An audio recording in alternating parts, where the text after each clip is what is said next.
Traitement des lésions d'origine endodontique. Alors là aussi, toujours pareil, est-ce qu'on va garder la dent, est-ce qu'on va l'extraire?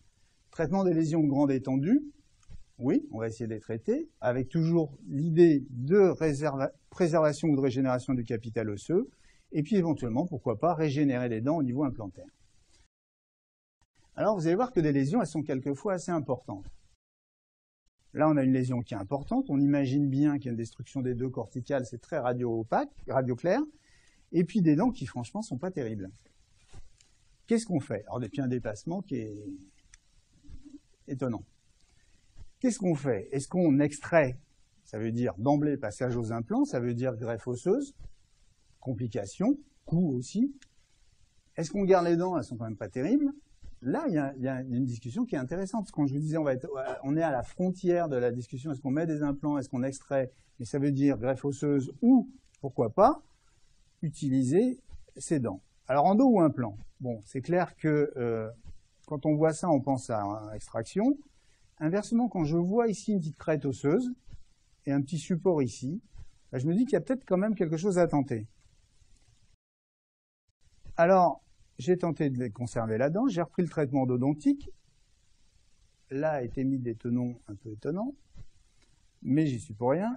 Par contre, j'ai fait d'emblée une petite chirurgie facile par voie externe pour éliminer le dépassement. Donc on a des dents qui sont franchement pas terribles, accentuées par des tenons qui sont pas terribles, mais pronostic donc a priori très moyen. Mais ça a permis d'enlever le dépassement. Et en un an, regardez ce qu'on a. On a la reformation de la corticale externe. Reste encore ici des tissus fibrokystiques. Mais ici, on a de l'os. Alors là aussi, intérêt du scanner. Si vous refaites une chirurgie que vous repassez par voie vestibulaire, bah vous enlevez l'os qui a été créé. Donc on passe par voie palatine. On enlève le kyste, on met une membrane, on referme, et au bout d'un an et demi, on a une régénération à 100% sur la même coupe de ce qui avait été détruit. Si les dents à plus ou moins long terme, se fracturent, ce qui est à mon avis leur destinée, c'est pas grave, on a de l'os, on passe aux implants. D'où l'intérêt peut-être quelquefois de garder des dents, même potentiellement peu restaurables, simplement dans un but de régénération osseuse. Alors ici, panoramique, on ne voit pas grand-chose, on imagine bien qu'il y a une lésion. Par contre, quand on voit le scanner, regardez la taille de la lésion. Destruction des corticales externes, destruction de la corticale palatine, là vous avez les bouts de racines dans le vide, destruction du plancher des fosses nasales. Là aussi, qui a envie de faire une chirurgie là-dedans? Alors adresser en disant, voilà, les endos sont à peu près corrects, les prothèses sont belles, est-ce qu'on ne peut pas faire une chirurgie? Si vous arrivez là-dedans avec le bistouri, ça va être chaud. Plus les conséquences ORL, c'est quelles? Puis quand même, je dis, il y a quand même un truc qui me perturbait, c'est de dire les traitements, oui, on peut les critiquer, comme les miens sont critiquables, on peut toujours critiquer un traitement endo, c'est facile. Mais ils sont quand même pas si mal que ça. Comment, avec des traitements pas si mal que ça, on arrive à une telle lésion? Parce qu'il faut quand même des quotients, des quantités bactériennes. Alors on fait un scanner, regardez la taille de la lésion. Alors, destruction de les corticales, ça on s'y attendait. Il n'y a plus de canal nasopalatin, il est complètement détruit. Regardez les dents. Ici, on essaie de regarder un petit peu les dents qui sont dans la lésion. On retrouve les incisives traitées. La canine, on s'aperçoit qu'elle plonge dans la lésion. L'épine nasale a complètement disparu. Regardez, il n'y a plus du tout de plancher au niveau du soutien, au niveau du nez. On a une lésion qui est terrible.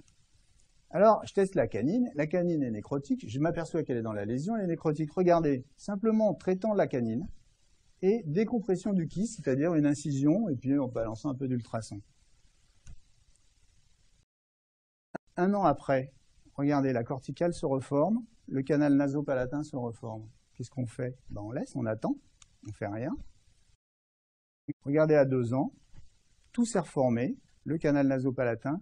Ici, tout l'os qui est en rouge, un petit peu plus vif, c'est pas une coloration, c'est un rendering volume, c'est un rendu volumique. Ici, regardez, tout ce tissu en rouge foncé, c'est du tissu néoformé. Donc tout s'est régénéré, la nature a fait le boulot. Alors que si on avait fait une chirurgie, il est évident que là, au niveau chirurgie esthétique, ça serait dramatique. Plus la difficulté de la chirurgie, la conservation des dents, etc. Regardez, toute la structure osseuse s'est reformée en 2 ans. Donc comme dans les blanchiments avant, après, c'est ça, sans chirurgie. On a une reconstruction quasi totale à 2 ans, sans aucune chirurgie. Donc voilà ce que c'est qu'à mon avis, l'intérêt du traitement des grosses lésions et la décompression du kyste.